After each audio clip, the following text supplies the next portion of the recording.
Biografía de Thomas Mann. El escritor de origen alemán Thomas Mann, galardonado con el Premio Nobel de Literatura de 1929, está considerado como una de las figuras literarias más destacadas del siglo XX.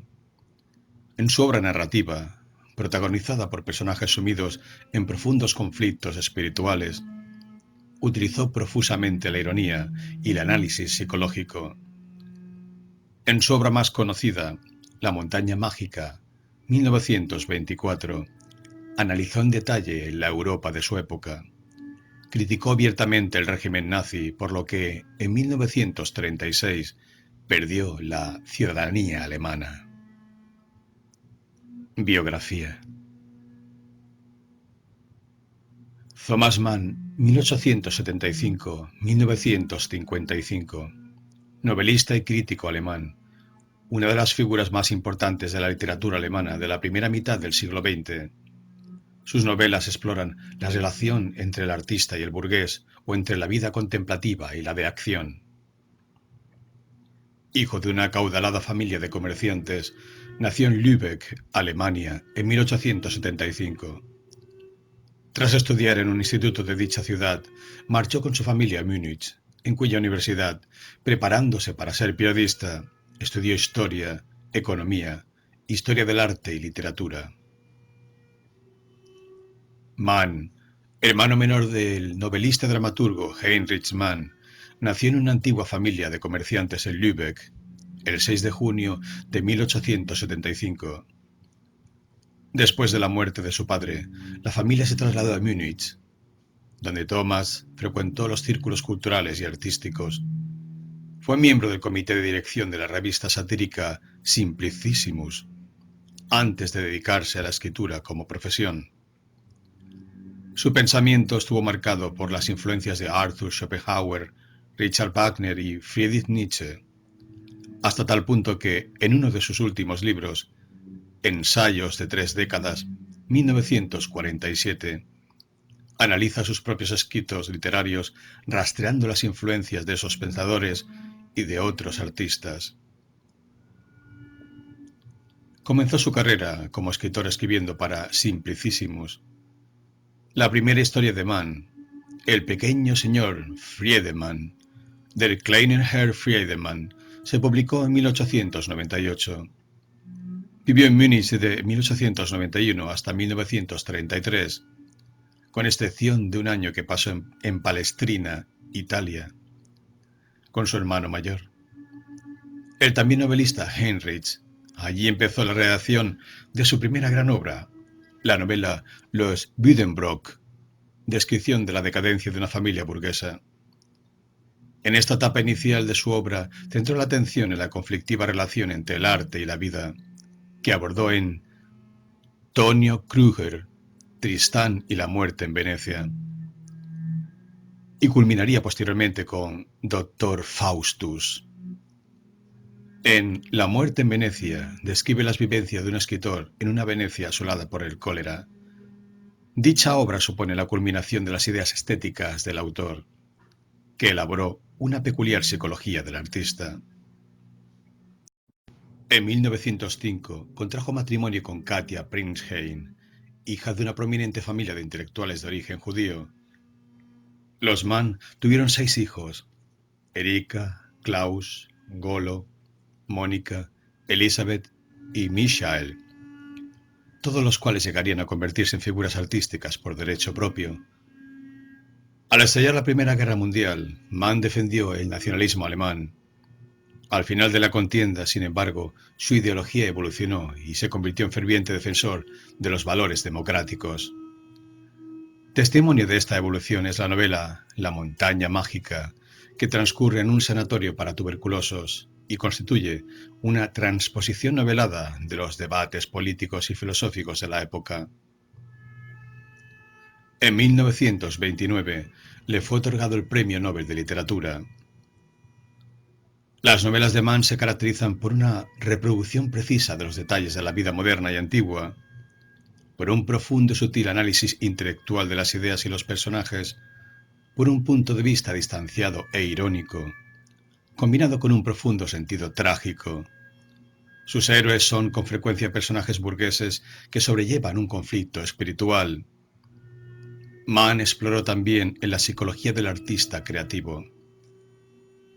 Muchos cuentos precedieron a la escritura de su primera novela importante, Los Buddenbrook, 1901, que estableció su reputación literaria y se tradujo a numerosas lenguas. El tema de este libro, el conflicto entre el hombre de temperamento artístico y su entorno de clase media burguesa, volverá a reaparecer en sus cuentos Tonio Krüger, 1903, y La muerte en Venecia, 1912, que inspiró la película de Luchino Visconti y la ópera de Benjamin Britten. En el Bildungsroman La montaña mágica, 1924, su obra más famosa y una de las novelas más excepcionales del siglo XX, Mann somete a la civilización europea contemporánea a un minucioso análisis.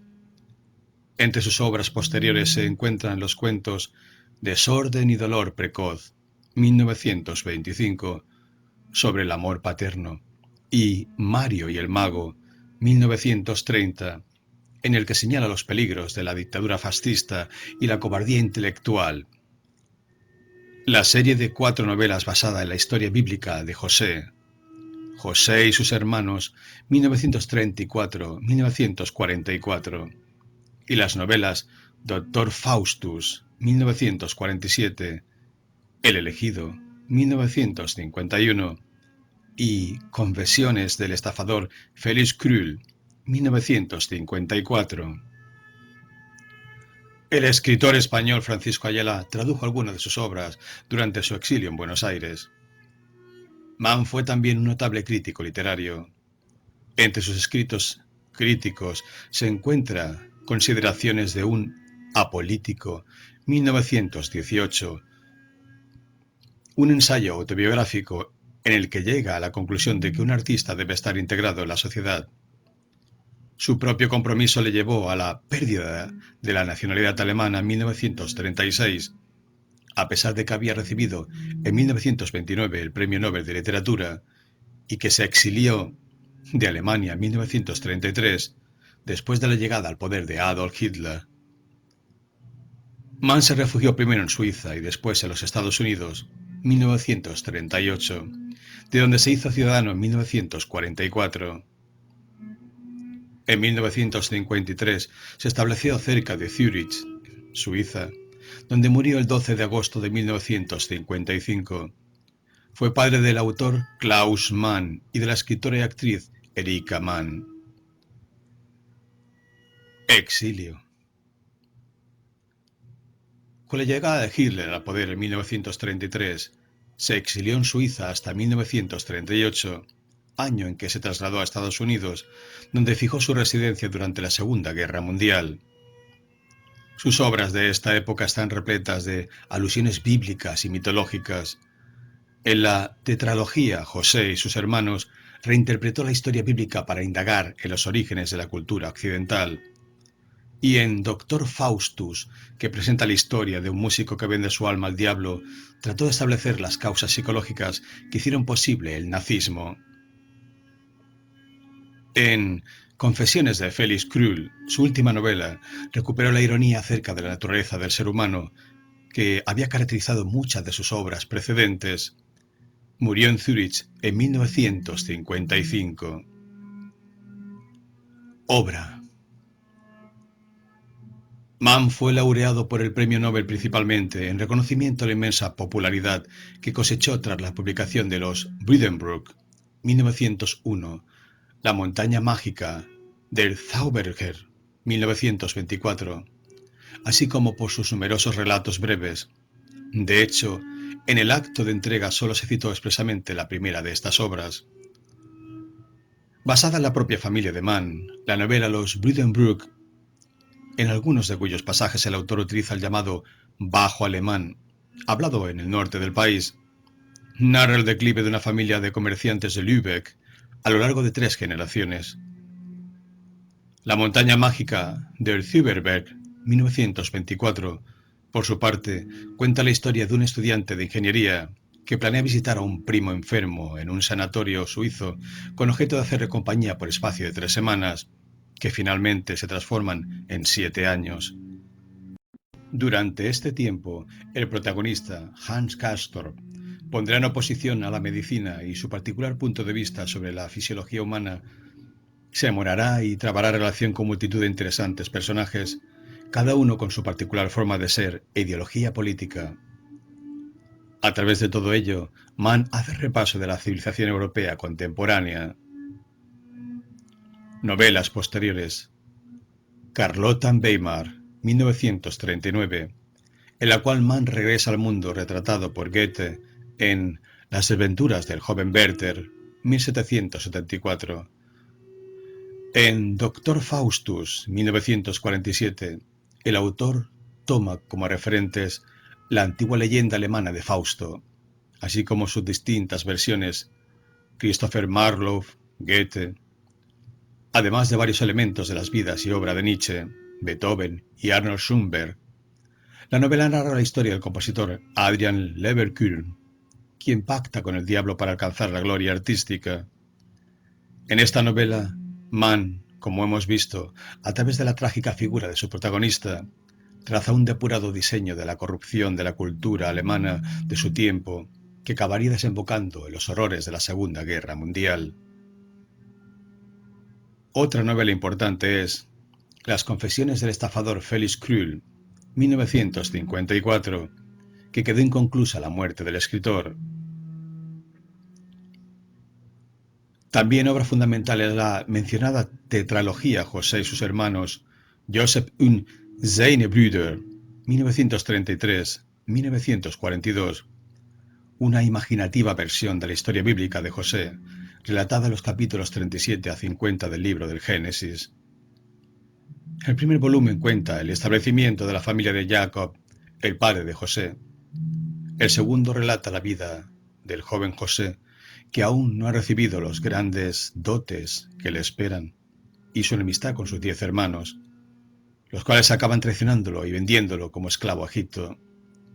En el tercer tomo José se convierte en mayordomo de Putifar, pero acaba encarcelado al rechazar las insinuaciones de la esposa de su benefactor. El último libro muestra al maduro José en el cargo de administrador de los graneros de Egipto. El hambre atrae a los hermanos de José a este país, y José organiza hábilmente una escena para darse a conocer a aquellos. Al final, la reconciliación reúne de nuevo a toda la familia. Los diarios personales de Mann, hechos públicos en 1975, revelan su lucha interna contra una homosexualidad siempre latente, la cual halló reflejo en sus libros, muy señaladamente en su conocida obra Muerte en Venecia, Der Tod in Venedig, 1912, en la que el envejecido protagonista se enamora de un muchacho de 14 años llamado Tadzio. En el libro de Gilbert Adair, The Real Tadzio, se describe cómo, en el verano de 1911, Mann se alojó en el Gran Hotel de Svain de Venecia con su mujer y un hermano, sintiéndose atraído por un angelical niño polaco de 11 años llamado Władysław Moes. Considerado un clásico de la literatura homosexual, Muerte en Venecia ha sido versioneado en una película y una ópera. Un detractor del escritor Alfred Kerr se refirió sarcásticamente a la novela, ya que hacía de la pederastia algo disculpable si era ejercida por las cultivadas clases medias. El propio Mann describió una vez sus sentimientos por el joven violinista Paul Ehrenberg como la experiencia central de mi corazón.